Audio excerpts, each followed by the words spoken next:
হঠাৎ ফোন করে ব্যাকা ব্যাকা কথা বলছিস? ব্যাকা ব্যাকা কথা বলার আমরা কে? ব্যাকা ব্যাকা কথা বলার একমাত্র অধিকার তো ইন্দুবালা মল্লিকের আছে। আচ্ছা মা, দাদার কথা বাদ দিলাম, আমি তো এই শহরেই থাকি। একটা দিন বলেছো ফোন করে, আয় বাড়িতে আয়, দেখবো। আমরাই ফোন করি, আমরাই আসি। আচ্ছা, তোদেরকে কি পত্র দিয়ে নিমন্ত্রণ করতে হবে? এটা তো তোদেরই বাড়ি, বল, যখন ইচ্ছা তখন আসবি। আমাদের বাড়ি, তাই তো? তাহলে বাড়ি সংক্রান্ত কোনো ফাইনাল ডিসিশন নেওয়ার হলে আমরাই নিতে পারি। ডিসিশন? বাড়ি বিক্রি করবি নাকি? আর আমার হোটেল? দেখেছো মা, আমি কিছু বলিও নি, তুমি ধরেই নিলে আমি বাড়ি বিক্রির কথা বলছি। এত ইনসিকিউর কেন মা? আর হ্যাঁ, আমি জানি ওটা তোমার হোটেল, তোমার হোটেল। লোকেদের বাপের হোটেল থাকে আর আমার মায়ের হোটেল আছে। আমার তোর সাথে তর্ক করতে ভালো লাগছে না ছোট। ছাড়ো, আমি ভেবেছিলাম বাড়ি যাব। কিছু লাগবে তোমার? কিছু লাগবে না। শোন, এই বাড়ি তোদের বাড়ি, যখন ইচ্ছা আসবি। আমার অনুমতির দরকার নেই। রাখলাম।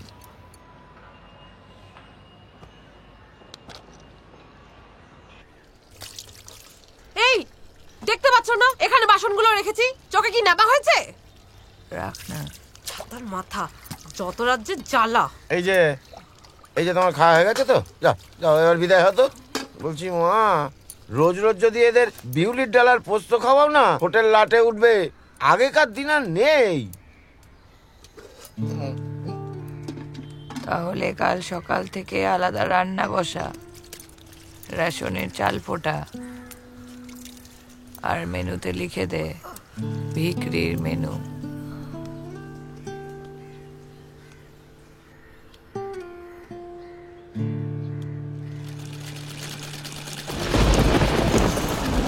অসময় আবার বৃষ্টি নামলো কোত্থেকে কে জানে, ভাল লাগে না। এই ছাতা অন্য কর, ছাতা অন্য কর। আরে এঁঠো কাটাগুলো সব চাপা দিয়ে এলাম, নয়তো বৃষ্টিতে পুরো উঠোনটা নোংরা হয়ে যাবে। এই জলবৃষ্টির মধ্যে তুই বাইরে তো বাইরে। যাচ্ছি গো যাচ্ছি। এই তো ধনা কাকা, ছেলের জন্য একটু মাছ নিয়ে গেলাম, মা সকালেই বলেছিল নিয়ে যেতে। নিয়ে গিয়ে না হলুদাকে লাটে তুলে দি। আরে আরে চল মা তো। বলেছিল, তাই তো নিচ্ছি গো।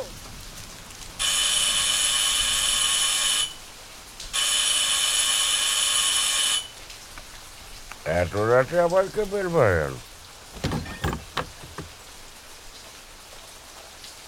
তুমি এখানে দাঁড়িয়ে আছো? এসো এসো, ঘরে এসো, এসো।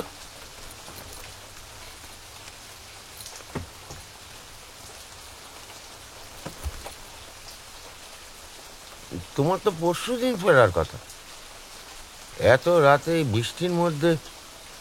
আজকের রকমের। দিদাকে বলবে আজকে থাকতে দিতে এখানে। মেসের দরজা বন্ধ হয়ে গেছে না? ঠিক আছে, আগে গিয়ে কাপড় জামা তো বদলাও, ঠান্ডা লেগে যাবে। চলো চলো, ওপরে চলো।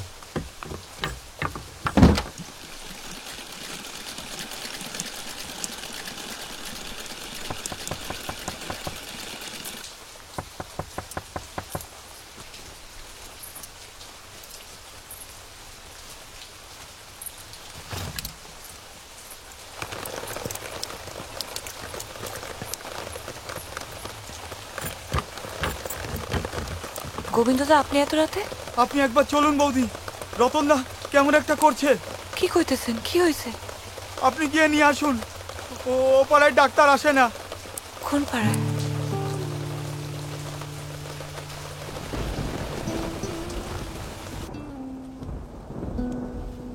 এই যে, কিছু খাবি না তুই? নাকি কাকার বাড়ি থেকে ভালো মন্দ খাইয়ে পাঠিয়েছে?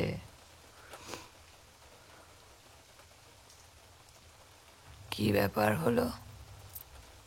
আজ তো দেখছি রেডিওর ব্যাটারি একদম ডাউন, মুখ একেবারে বন্ধ। দেখি, তুই নেশা করেছিস? ওরা আমাকে ওখানে যেতে আর মানা করেছে। ফেসবুক থেকে আমার সিগারেট খাওয়া ছবি কাকাকে দেখিয়েছে দাদা। আমি নাকি উচ্ছন্নে গেছি।